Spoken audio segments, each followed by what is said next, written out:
With this, where former Hard Living's gang leader Rashied Staggie has been shot and killed in Salt River, Cape Town. His shooting comes a day after Hard Living's leader Ballie was shot dead in Mitchell's Plain. But let's get some analysis on this, and I'm joined by gang expert Don Pinnock on the line just to give us more clarity on what exactly is the news coming in. Don, thank you so much for joining us right here on The Rundown. I mean, the whole country is wondering if this is an assassination plot, these back-to-back killings we're seeing here from two of the members of Hard Living's gang. What do you make of this? It's surprising that Rashied lasted so long. I mean, he's been a gang leader long beyond many gang leaders. And it is surprising that he survived. He was 15 years or 13 years in jail for all sorts of awful things. I really do worry that this sort of thing kicks off major gang war. Hard Livings have been at war with the sexy boys and the Americans for an awfully long time. When Staggie came out, he was on parole, but it's hard to imagine that he wasn't involved in gang business. And so I think this is a kind of revenge killing or a tit-for-tat killing, but I do worry that it's going to kick off a gang war. If the chances are that it could have been a revenge killing, who could have been after Rashied Staggie's blood? Just about everybody. He has a long list of all sorts of things: robbery, rape, murder, stuff like that. But the main likelihood is the Americans gang or possibly the sexy boys. Jerome Donkey Boyson was sexy boys, and there was a hit on him.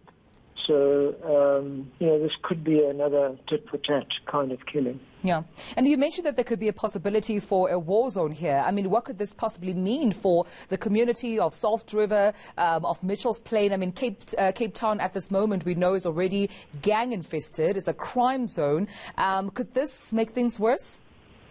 It definitely could make things worse, and it's not just confined to one area. The Hard Livings and the Americans have chapters all over the Western Cape, and not just in Cape Town. So who knows what happens next? I can only speculate.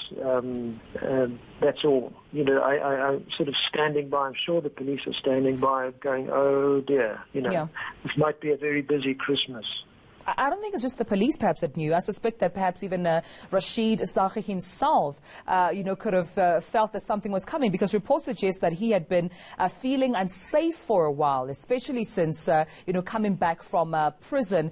Do you think perhaps he could have, suspected that somebody or at least a group of people, a gang, were out to kill him? Quite likely. I'll just say yes, quite likely. I mean, he must have lots and lots of enemies. So it's hard to know who would it be, but the chances are there's a whole host of people who might want to take out Rashied. Yeah. We mentioned earlier on about the police work at hand. What amount of work do you think the police have to do right now?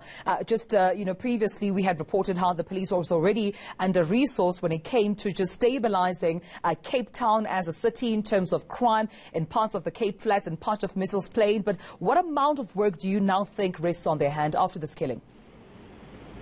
The army was brought in to calm the gang situation, and they haven't. The murder rate is still very high, but most of that murder rate is domestic violence, not gang violence. I think a police guess some time back was that gang violence is between 13 and 20% of the murder rate.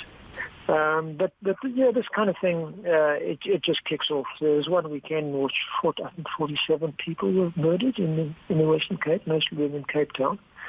So it's a war here, it really is, and this is not going to help.